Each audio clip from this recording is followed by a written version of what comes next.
आज हम पुष्पचूला महासती की कथा देखेंगे।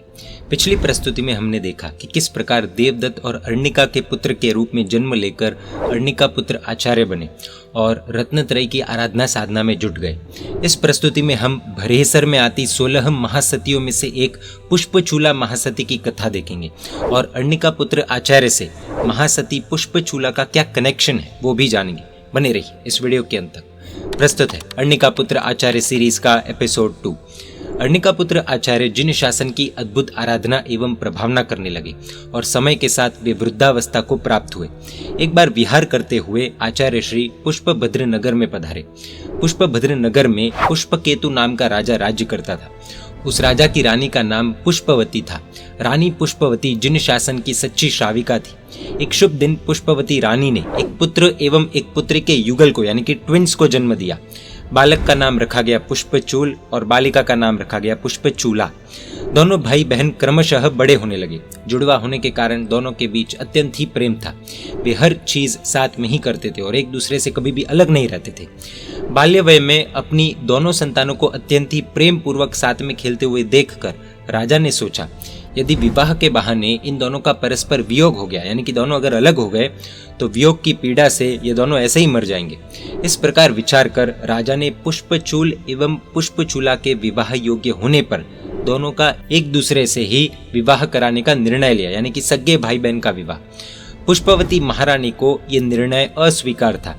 रानी ने राजा को समझाने का बहुत प्रयास किया लेकिन राजा टस से मस नहीं हुआ। रानी का विरोध होने पर भी राजा ने पुष्पचूल और पुष्पचूला का आपस में विवाह करवा दिया और दोनों गृहस्थ जीवन का पालन करने लगे।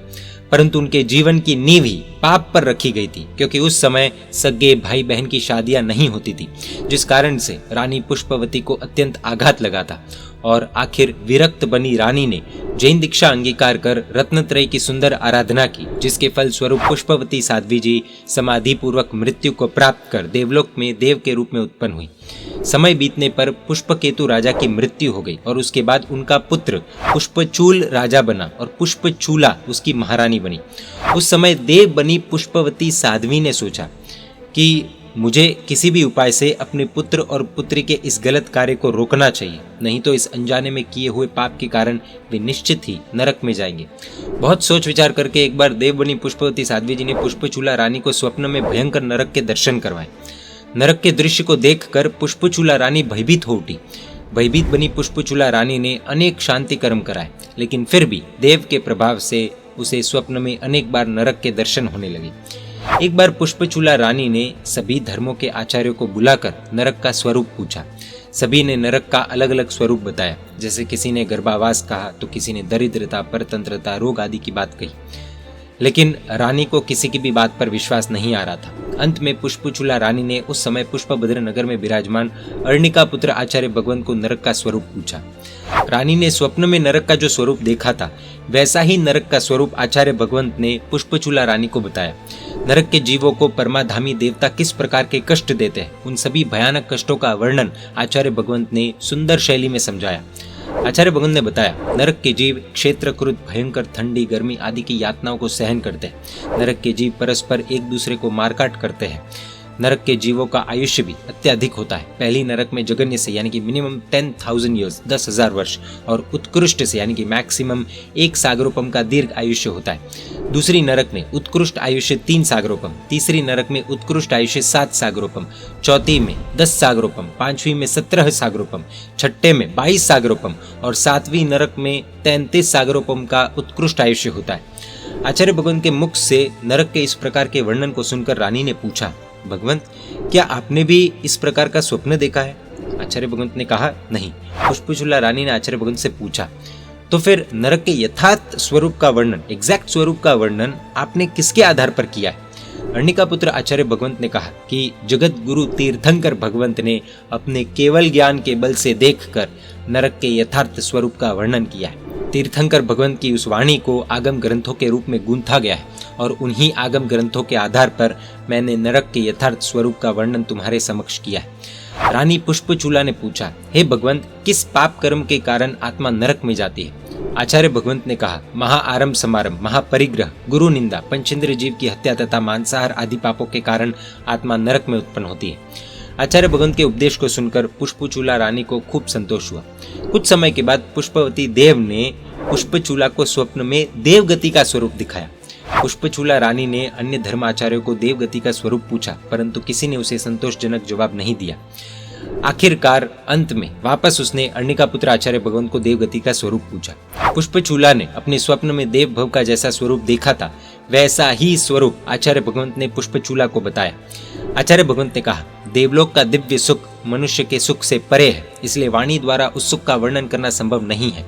देवताओं का शरीर वैक्रिय शरीर होता है। उस शरीर में हड्डी, मांस, चर्बी, रक्त, मल, मूत्र आदि किसी भी प्रकार की अशुचि का पदार्थ होता ही नहीं है। उनकी काया सदैव यौवन का अनुभव करती है। देवताओं को जन्म के समय गर्भावास की पीड़ा सहन नहीं करनी पड़ती है। उनके शरीर में किसी भी प्रकार का रोग उत्पन्न नहीं होता है। उनके जीवन में कभी भी बाल्यावस्था या वृद्धावस्था नहीं आती है। देवताओं का जगन्य यानी कि मिनिमम आयुष्य 10,000 वर्ष और उत्कृष्ट यानी कि मैक्सिमम आयुष्य 33 सागरोपम का होता है। पहले स्वधर्म देवलोक में 32 लाख विमान है और उनमें असंख्य देवताओं का वास होता है। पुनः स्वप्न में देखे गए देवगति के स्वरूप के जैसे ही अर्णिका पुत्र आचार्य भगवंत के पास से देवगति का वर्णन सुनकर पुष्पचूला रानी अत्यंत प्रसन्न हो गई। उसने पूछा कि हे भगवंत, कौन सा पुण्य कर्म करने से देव भव की प्राप्ति होती है? आचार्य भगवंत ने कहा, सम्यक प्रकार से साधु धर्म और श्रावक धर्म का पालन करने से आत्मा देव भव में उत्पन्न होती है। अर्णिका पुत्र आचार्य के मुख से इस प्रकार जिन आगमवाणी सुनकर राजा पुष्पचूल एवं रानी पुष्पचूला को विश्वास हुआ कि जिनेश्वर भगवान का वचन प्रमाण होता है। नरक एवं देवगति के स्वरूप को स्पष्टता से जानने पर पुष्पचूला रानी को इस संसार के प्रति तीव्र वैराग्य भाव उत्पन्न हुआ। आज के जमाने में कई लोग स्पेशली यंग जनरेशन को परमात्मा के बताए हुए मार्ग पर, गुरु भगवंतों के प्रवचन पर, परंपराओं पर, धर्म पर विश्वास नहीं होता है। उन्हें OMG, PK जैसी मूवीज पर ज्यादा विश्वास होता है। जो चीज उन्हें सही नहीं लगती है या इलॉजिकल लगती है या इम्प्रैक्टिकल लगती है, वे उसे वेस्ट ऑफ टाइम या इररिलेवेंट समझते हैं। और कई लोग तो जो लोग धर्म करते हैं उन्हें भी साइंस का हवाला देकर धर्म करने से रोक देते हैं, क्योंकि वो हर चीज का साइंटिफिकली प्रूवन होने पर या लॉजिकली होने पर ही उसका विश्वास करते हैं। लेकिन अगर परमात्मा की बताई हुई चीजों को साइंस तोड़ मरोड़ कर फैक्ट्स या बेनिफिट्स के रूप में प्रूव करती है तो उस पर इजीली बिलीव कर लेते हैं और अपने जीवन में अप्लाई भी करते हैं। जैसे कि रात्रि भोजन त्याग को, इंटरमिटेंट फास्टिंग या फिर उबाले हुए पानी यानी कि पक्के पानी के उपयोग को, benefits of boiled water for weight loss इत्यादि। ऐसा कहकर जब कहते हैं तब लोग उसे आसानी से फॉलो करते हैं। ऐसे लोगों को हम यही कहना चाहते हैं कि Jainism is beyond science. Jain धर्म के हर सिद्धांत में साइंस का कोई ना कोई पहलू छुपा हुआ है, बस रिसर्च करने की देरी है। कई चीजें तो प्रूव भी हो चुकी है, इसलिए धर्म को टाइम वेस्ट या इररिलेवेंट बोलने से पहले एक बार अवश्य सोचिएगा। अगले एपिसोड में हम देखेंगे कि रानी पुष्पचूला और अर्णिका पुत्र आचार्य के जीवन में आगे क्या होता है और आखिर आचार्य श्री का और पाटली वृक्ष का क्या कनेक्शन है। जय जिनशासन, जय महावीर।